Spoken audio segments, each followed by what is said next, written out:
G'day everyone, I'm Smokescreen and welcome back to another video. And let's have a look at some of the daily races that have gone on in Gran Turismo 7. We've got this one, the first daily race C at Daytona Road Course. We'll have a look at the track in a minute.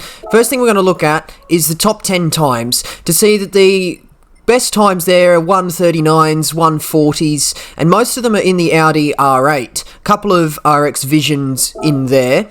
Oh, that's just updated, and there's only one RX Vision left there. But we're going to have a look at the 10th replay. It's nice to set a good benchmark, and the 10th time is generally one of the best ones to look at. But what's going on here? Looked like he was completely off the road there, so I don't know if there's anything a little bit dodgy going on here. Oh yeah, halfway down the back straight, he's just driving completely all over the infield, coming up towards the chicane, and yeah, we're just cutting the chicane there. That's no good. So that's the 10th fastest time, which tells me anything faster than him will also have to be cutting that chicane, taking it at full throttle. So we're now going to jump in the Audi R8. The key difference there is we're actually going to do the chicane properly today. We're not going to cut the course, we're not going to cheat, we're going to do it properly.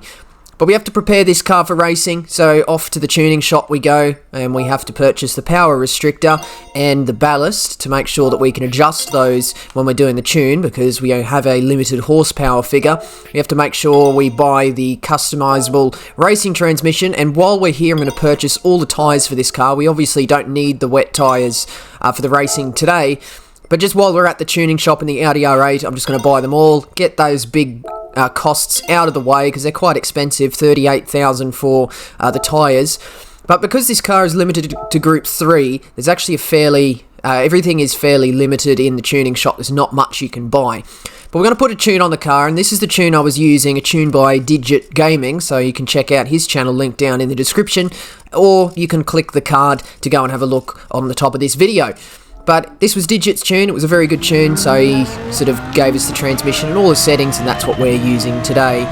But there's something that I noticed when we were going into the qualifying session, the wind direction. So down on the bottom of the screen, right now as we speak, we've got a 1.3 metre per second wind direction headwind going down sort of parallel with the back straight. That's obviously not going to be any good for our top speed there, so we're going to have to retry this and check out how stupid this is. It obviously changes every time you restart, but we're sitting here just trying and restarting to wait until we get a tailwind up the back straight. And at that, it's going to be a relatively strong tailwind. So I think we've had a couple of tailwinds, but they've only been like 0.7, 0.8 meters per second. We finally got one that's 1 meter per second, basically pretty much parallel with the back straight. It'll be a tailwind, so that's going to increase our top speed. So I think it's really very stupid. It's very clear that the wind needs to be off in qualifying time trial, but well, that's a discussion for a different day. But now that we finally got ourselves a tailwind, we are going to go on the tumultuous journey of learning a brand new track that's Daytona Road Course as we spin out on the first lap.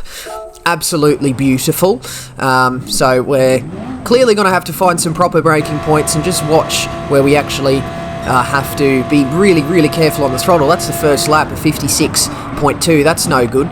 Coming into turn 1 this time, we've sent it quite wide there, but it's not been an absolute disaster of a corner. As we exit there, a little bit on the grass as we head through turn 2, which is actually consists of 2 turns. So it should be turn 2 and 3, but oh dear. But this is the first tour, by the way. So Daytona Road Course, it's obviously a tri-oval NASCAR circuit, but it's got this lovely little infield road track that we use for GT racing, the Daytona 24-hour, perhaps the most famous race that uses this road course.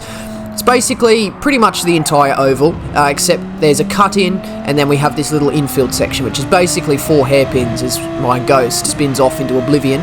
The last of which is this really difficult one, because we're going from the infield up onto the banking, so it's quite a bumpy transition.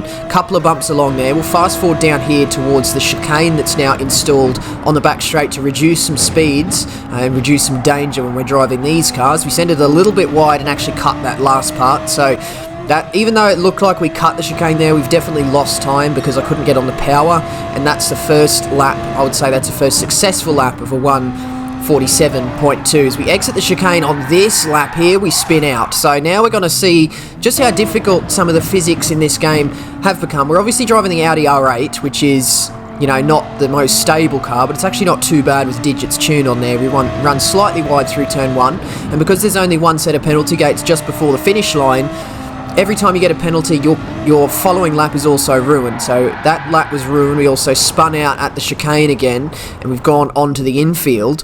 And when we return to the track and begin to get going, the game somehow calculates that we've cut the course, and we are deserved of a half-second penalty, which we're also now going to have to serve at the penalty gates, which is going to ruin the next lap. So we're still not going to be any good. But then coming onto here, I just take too tight of an apex and slam it into the inside tyre barrier.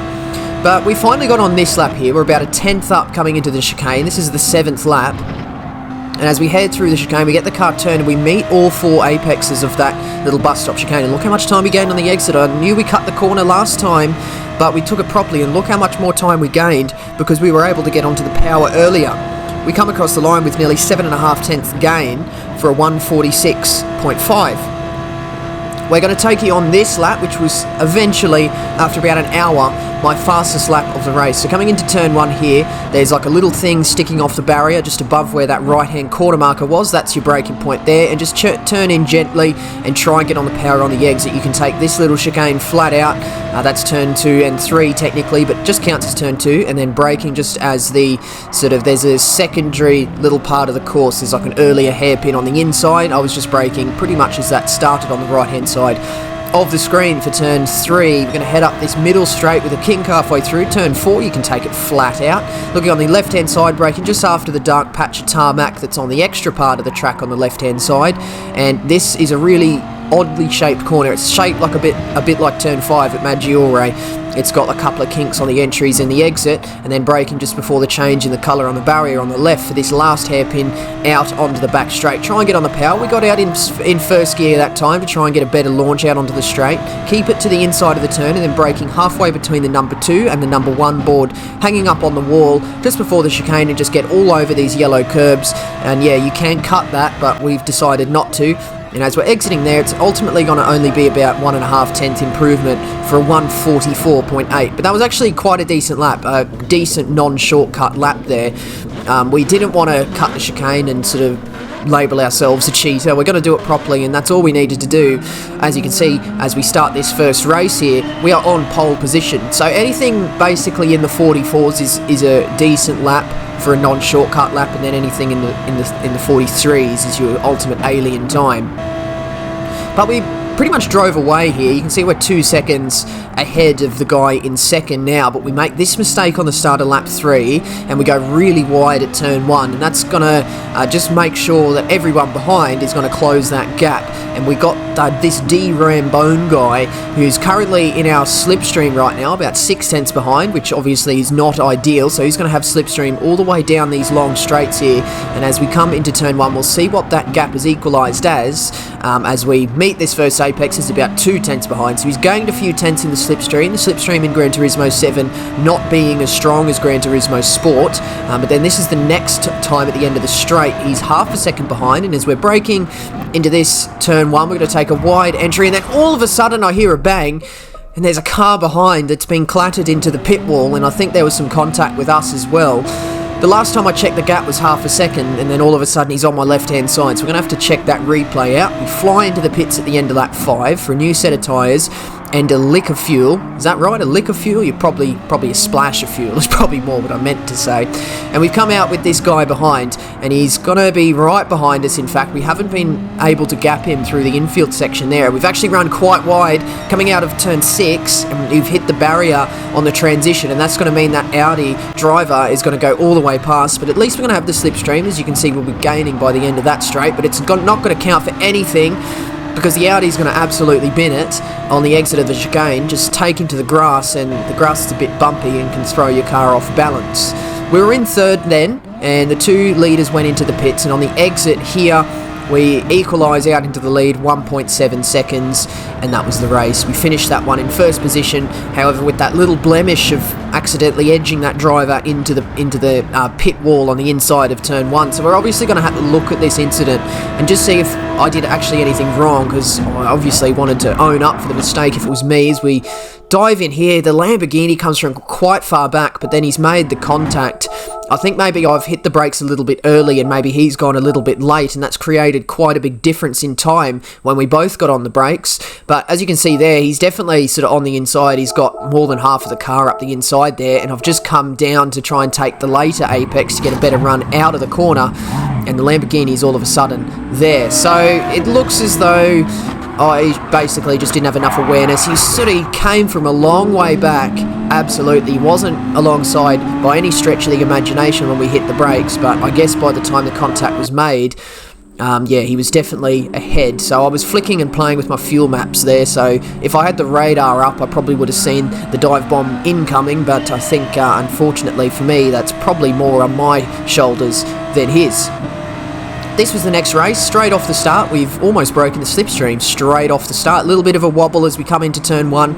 It sent us a little bit deep, but then on the exit I think there's been some action behind, and that gap has opened up to 1.1 seconds after the first corner, and we drove a slightly cleaner race than last time, and ultimately we win that one by about 12 seconds. I think it was in the end 12 or 13 seconds. So that was a fairly easy race, and that sort of told me that I was either being lumped into the split below top split, or I was just too fast. Well, this is the next race. We've been beaten for pole position by a DB rated driver that's got a 2 second lap, that's got a 2 second quicker lap than me in the qualifying. There we go, I got it out eventually, so I think he's probably taken the shortcut at the chicane.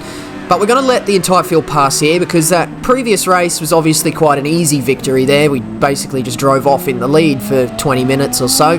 So I've decided to do a last to first challenge, or a last to question mark challenge, because we've given ourselves basically a 10-second disadvantage there. We're 10 seconds behind the leader at this stage, and I think over the course of 10 laps, if I can drive 1 second quicker than everybody else, which I think is fairly reasonable for me to be able to do, given that I finished the last race, which was a 10-lap race, about 14 or 13 seconds ahead of everybody. I was lapping a second quicker than everybody, so we're going to see if we can replicate that here. A couple of people went a little bit awkward on the exit of the last hairpin before this back straight. We've caught up to this Genesis X Group 3 car, brand new car for Gran Turismo 7, who whacks on the left indicator to let us know they're going to the inside, and I'm going to be allowed to take to the outside. Yellow flag's out, and there's a bunch of tyre smoke here, so there's been some action at the chicane as there's a car off on the left, and I just try to get up the inside of the Lexus on the exit, but I guess he doesn't see me, and the gap just closes up and I have to take to the grass.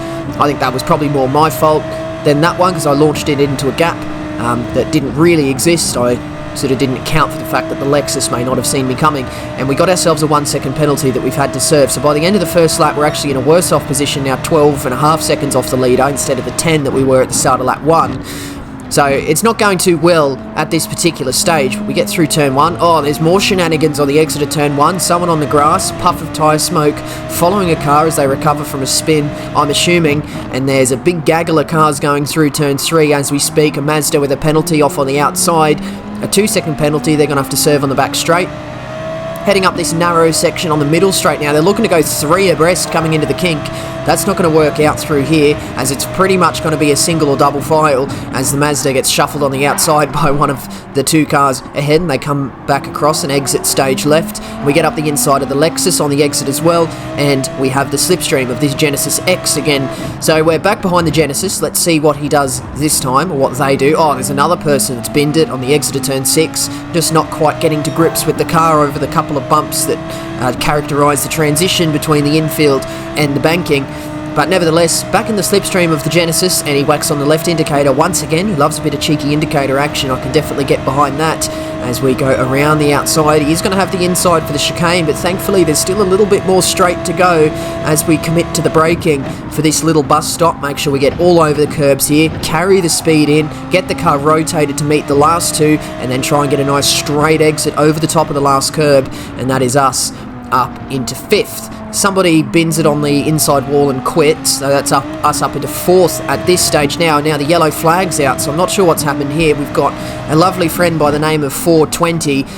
He's spun it in his Ferrari 458. Makes me wonder where the 488 is in this game. We've still got the 58, but we've got a slight overlap here, and he's just sort of moving across to the right-hand side and goes to spin me out. I can't believe you've done this. And he's pushed my rear wheels onto the grass, and because there's less grip on the grass, obviously, it spins me over to the left-hand side because my right wheels lose traction. Honestly, I wasn't absolutely convinced at the time that that was on purpose, because it can be quite difficult to try and judge everything, especially if you're on a controller. Oh dear, we've been levered off the apex of turn 5. Is it the Genesis X again? I think it is. We're back near this cursed Genesis. Oh my goodness, it's probably just the game, the universe telling me, try this car out. And honestly, I want to, as we have a little bit of a moment out of turn 6, the back of the car just stepping out slightly sideways. But I think the Genesis gets a worse run than me, and that is us away from the Genesis for the 3rd time. By the end of lap 5, it's the time for our pit stop. So the strategy for this race is, you know, it's quite an easy one stop with a little bit of fuel saving in there. I mean, you can see we were fuel saving slightly, or we may be doing an 85-90% shift. And we basically used the whole tank in the first 5 laps. With a more aggressive fuel save, you could definitely save way more fuel, and I even think a nose stop is possible in certain cars. But we've just gone for the mild fuel save, and that gets us to the end of the first stint using the full tank. We've put a second full tank of fuel in to make sure we can get comfortably home to the end. We've been overhauled by Albion Doro, driving the Toyota Supra, and as we come up this middle straight, now we've got another one turning left into me. I'm able to react this time thanks to the other mistake, and I just slammed the brakes, and he just flings it into the grass on the right-hand side. So an absolute clown moment from that guy. And clowns are out to play today, and that is us up into 5th. So I was actually quite pleased with myself for being able to avoid that one. Mazda off on the outside. We get distracted and almost follow him, just straddling the curb 2 wheels on the grass. So we had to be really careful not to actually let the car spin on the grass. So we have to just sort of ride that one out, but we managed to get past that Mazda anyway.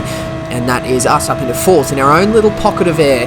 And now what we're going to do is, with the last 3 laps of the race, is the end of lap 7, we've got a 4.2 second gap to 420. He's actually done quite well, to be fair to him. He spun me out, actually. That would have been how I lost so much time, but he's also way ahead of me, so he's done a fairly okay job in terms of the pit strategy. But now I want to make sure we can finish ahead of this guy. I don't want to like take him out or spin him out or anything, but it was definitely a case of, I could tell you weren't driving 100%, and I ended up crashing because of it, whether it was on purpose or not. As we make a mistake there, we were just catching up to him, or we've made a mistake. But yeah, it's just a case of we've had it coming together. I spun out for something that was your fault, and I definitely just want to be ahead of you on track when we finish this race there. So we've made a mistake, and that's just sort of reversed a lot of our progress, because this is the second to last lap now. We've got less than 2 laps to go, and that gap was coming down. I think it was below 2 seconds before we made the mistake on the exit of turn 1, and honestly I was quite pleased that that was my only real big mistake in the race, given the fact that I've actually never driven this track before today. So I've just got to make sure we meet all the apexes, meet the braking points, save the fuel enough to get to the end, which is looking okay at this stage, and we're just going to focus on that gap to 420 as we head out onto the back straight. We have to make sure to get a better exit than him, because these straights are so long. Getting a good exit out of the corner preceding is so vital, because if someone else gets a better exit than you, they're going to gain time all the way down the straight. And I had to make sure I got a better exit on both the exit of turn 7 and the exit of the chicane on both occasions down the straight. But this is heading into the infield for the last lap. That's a 1.7 second gap to the Ferrari that's tried to take us out. Again, I don't know if we actually tried, but we'll at least see what he does if we finally do catch up to him. 1.7 seconds to go as we round out turn 3. Out on the exit, make sure you use all that runoff. You can run it all the way out to the yellow curb, but you just got to be careful not to oversteer as the track kind of drops away on the outside of the white line towards that little yellow curb there. Let's see if we can get the car nice and rotated, this awkwardly shaped corner. And he actually makes a little bit of a mistake there, getting a big kick of oversteer, but he manages to recover. That gap is down to 1.0 seconds. I give him a couple of flashes of the headlights to make him known that I saw that mistake. He's made another mistake. He's just turned into aggressively, heading into turn 6. And now we're in the slipstream, heading down these long straights, and we're within half a second as he's sort of going right around the outside of the track. You definitely would want to be on the inside to minimise the distance you have to travel. There's obviously more distance to travel if you're up higher on the outside of a corner. But we're using his slipstream. We've still got another straight to go up for the bus stop. I'm just showing my nose on the inside here to try and put him off and make him make a mistake, but it's not quite going to happen, and the chicane is not the place to go for the move. We get a much better run through there. We've got the superior run out on the exit now, and then there's a little bit of lag coming into play as he moves over to the left. and I just react in time and drop down off the banking to avoid that crash, and we're going to be in the slipstream once again, heading up towards the line. We've caught up, we're going to go to the outside. He moves slightly to the outside and it puts me off, so I decide to throw a banana, and he just like completely spins out, and he just absolutely loses the car in a straight line. I managed to overhaul him and grab that podium baying position of third. I have no clue what he did there. I have absolutely zero idea how he lost the car on that part of the track. It's almost like he was looking behind at me, just focused too much on me, and then maybe made a sort of a bit of a rogue input on his controller or wheel, and then he overcorrected in the other direction, and that was it for 420. Another one with the clown makeup on, just reacting to what I was doing instead of actually trying to properly defend. So the clown's out in force today, but ultimately I think that was quite a successful video there. We had two really superior races where we showed the field what we were worth, and then an interesting final race to say the least, coming from the back of the field up into third after getting taken out a couple of times. Goodness me, what a entertaining video. And honestly, it wasn't that bad. It was not that bad just copying the tune from somebody else. So even though I probably would prefer Bop, just so I know everybody's in the same machinery and it doesn't take a load of time to actually get that tune right and a load of money to buy all the parts for the car to get the tune right, it's not that bad. You know, if you're playing the game frequently, you'll eventually get enough credits to be able to afford all the tunes on the cars. But yeah, I think Bop is superior, but tuning is, you know, it's not awful. Oh, that's about it, all I'll say for now. But if you did enjoy the video, do hit the like button, and please subscribe if you'd like to see more videos and streams from me. And do leave a comment as well. Questions, comments, and constructive criticism, as always, very much appreciated. But that's going to be the end of this one today, and that means that is it from me. So once again, I do thank you very much for watching. See you later.